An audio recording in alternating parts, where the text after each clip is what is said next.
안녕하세요. 위우회수를 받은 리트입니다. 먼저 제 소개를 드리자면 저는 작년 12월에 위우회술, 비만 대사 수술을 받았고 지금 수술 7개월 차 정도 되는데 수술 전에 제일 많이 나갈 때 128kg 그리고 수술 직전에 115kg 그리고 수술 7개월 차인 지금 체중이 73kg 정도 나갑니다. 수술 전 제일 많이 나갈 때랑 비교를 하면은 총 55kg 정도 감량이 된 상태인데요. 오늘 영상은 같은 비만 대사 수술을 받았는데 왜 누구는 살이 많이 빠지고 누구는 살이 적게 빠지고 이런 차이가 있는지 그런 부분에 대해서 설명을 해보려고 합니다. 일단 먼저 말씀드려야 될 거는 살이 어떻게 해서 찌고 어떻게 해서 빠지는지 그 모든 원리에 대한 정확한 규명은 아직 의학계에서도 완전히 정리되지가 않았습니다. 같은 음식을 먹어도 살이 더 찌는 사람이 있고 덜 찌는 사람이 있잖아요. 이런 부분에 대해서 아직 정확하게 밝혀진 부분이 없고요. 마찬가지로 살이 빠지는 부분에 대해서도 누가 똑같은 활동을 했을 때 얼만큼 빠지느냐 이게 다 다른데 이것도 이제 정확히 설명된 자료가 없습니다. 다만 이제 확실히 말씀드릴 수 있는 거는 이 수술을 하시면은 확실히 가이드만 좀 시키시면은 굉장히 많은 양의 체중을 감량을 하실 수 있다는 겁니다. 본인이 이 비만 대사 수술을 하면은 수술하고 체중이 얼마 정도 빠질지 예측하는 건 정말 어려운 일입니다. 사실 불가능하다고 봐야 되죠. 수술 후에도 비정상적인 식이 패턴을 보이시는 분도 계시고 아니면 수술 후에 가이드대로 정확히 따라 드시는 분도 계십니다. 그리고 운동 여부도 사람마다 다 다르고요. 다만 제가 병원 외래에서 들은 바로는 수술을 하면 평균적으로 표준 체중의 초과치에 대해서 50%에서 70%까지 빠진다고 합니다. 아무리 못해도 표준 체중의 초과치에 대해서 50%는 빠진다고 하네요. 그래도 50%조차도 안 빠지면은 수술 실패로 보통 규정을 한다고 합니다. 그러니까 단순히 몸무게를 Xkg으로 봤을 때 0.1x, 0.3x 이렇게 빠진 게 아니고 병원 영양사 선생님 말씀에 의하면은 초과 체중, 표준 체중에 대한 초과치와 비례하여 빠진다고 합니다. 표준 체중이라는 건 이렇게 계산을 하시면 되는데요. 혹시 신장, 그러니까 키가 150cm 미만이신 분들은 0.9를 안 곱하셔도 됩니다. 즉 키가 160cm이신 분의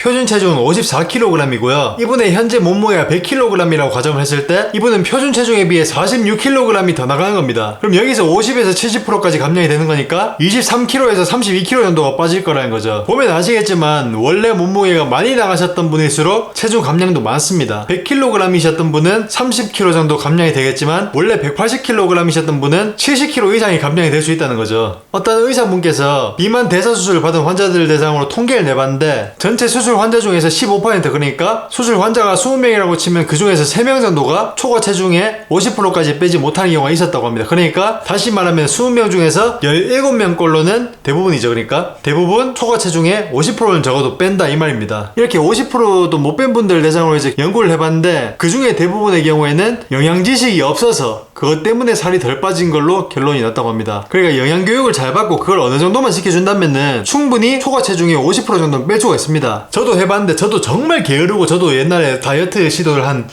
7번, 6번 했었나 굉장히 많이 했었는데 번번이 실패하고 의지도 강하지 않고 진짜 게을러요 사람이. 근데 저도 해봤는데 정말 쉽습니다. 가이드가 10개가 있다 치면 그 중에서 3, 4개만 지켜줘도 살은 쪽쪽 빠집니다. 저도 이제 영양사 선생님께서 가이드 해주신 것 중에서 다 지키진 못하고 뭐 한 반 정도는 빼먹고 있는 것 같은데 그 정도만 지켜도 살은 굉장히 잘 빠집니다. 그러니까 살 빠지는 거에 대해서 크게 걱정하실 필요는 없습니다. 가이드에 이제 반 정도만 지켜주면은 초과 체중의 50%는 정말 무난하게 빼실 수가 있고요. 그래서 뭐 지금 말씀드린 부분은 수술하신 분들이 대체로 얼마나 감량되는지에 대해서입니다. 근데 분명히 같은 수술을 했고 수술 전 몸무게도 똑같은데 수술 후의 경과가 크게 차이가 나는 경우가 있습니다. 저도 비만 대사 수술을 하시는 분들 많이 알고 있는데 분명히 수술 전 몸무게도 똑같고 키도 비슷하고 뭐 많은 조건이 비슷한데도 불구하고 어떤 분은 굉장히 많이 빠지고 어떤 분은 좀 덜 빠지고 그러는 경우가 있더라고요. 이렇게 차이가 나는 이유에 대해서 설명드리자면 첫 번째로는 좀 안타까운 얘기지만 살이 쪘던 기간이 길수록 감량되는 체중도 적을 수 있다는 겁니다. 당뇨 같은 경우에도 병력이 길어지면 길어질수록 완치 확률이 적어진다고 말씀을 드렸는데 체중도 마찬가지로 비만이었던 기간이 길면 길수록 표준 체중까지 다시 돌아가기가 힘들어집니다. 살처짐도 마찬가지죠. 살쪘던 기간이 길면 길수록 살처짐도 심하게 남습니다. 한편으로는 이게 제가 수술을 하시려면은 최대한 빨리 하라고 권유를 드리는 이유입니다. 수술 없이도 살을 뺄 수 있다는 자신감으로 몇 번 다이어트를 시도하고 요요로 인해 체중이 더 늘어나면은 그때 후에도 시간은 이미 늦는 겁니다. 점점 더 되돌리기가 힘들어져요. 요요로 점점 더 체중이 올라가면은. 살쪘던 기간이 길면 길수록 몸이 거기에 적응을 한다고 간단하게 생각을 해주시면 되겠습니다. 그러니까 수술 염두에 두고 계신 분이라면은 가능한 젊은 나이에 최대한 빨리 수술 상담을 받으시는 걸 제가 추천을 드립니다. 다만 이건 일반적인 얘기고 과체중이었던 기간이 20-30년으로 굉장히 긴 편임에도 불구하고 굉장히 많이 빠진 경우도 있다고 합니다. 본인의 노력이 어느 정도 동반되면 있을 수 있는 일이죠. 저도 고등학생, 아마 중학교 말부터 아마 굉장히 급격하게 살이 쪄서 살쪘던 기간이 한 10년이 넘는데 지금은 거의 거의 뭐 표준 체중에 다다른 상태입니다. 두 번째로는 성별의 차이인데요. 이건 역시 이제 여성분들한테는 좀 죄송한 말씀이지만 여성분들의 경우에는 남성분들보다 비교적 체중 감량 속도가 느리다고 합니다. 이건 제가 주변에서 뭐 설문조사해서 그렇게 알게 된 사실이 아니고 통계적으로 나타나는 사실입니다. 여성분들 같은 경우에는 수술 후에 생리기간이 그 체중 감소에 굉장히 큰 영향을 미치거든요. 그렇기 때문에 같은 수술을 한 남성분들보다 체중 감량이 비교적 느리게 진행된다고 합니다. 그런 호르몬 변화가 다이어트에 어떻게 영향을 끼치는지 저도 정확히는 모르겠는데 제 주변에 비만 대사 수술을 하신 분들 중에서도 이런 호르몬 변화로 인해 가지고 체중 감량의 정체기를 겪고 계신 분들이 상당히 많습니다. 아무튼 이런저런 내용을 다 감안을 하더라도 사실 수술을 하면 장기적으로는 체중 감량이 굉장히 많이 되는 게 사실입니다. 과체중 기간이 길었던 여성분께서 수술을 하시더라도 대부분의 경우에는 만족할 만큼의 체중 감소를 이뤄내십니다. 다만 일부 환자분들에 대해서 만족할 만한 체중 감량이 없을 수 있다는 거죠. 체중 감량이 적으신 분들은 꼭 식단 조절을 못해서 그렇게 되는 게 아닙니다. 반대로 식단 조절 안 해도 장기적으로는 체중이 계속 빠집니다. 식단 조절을 아무리 못해도 이 위장이 크기 때문에 아무래도 수술 전보단 그래도 못 먹기 때문입니다. 수술 전에 먹던 양은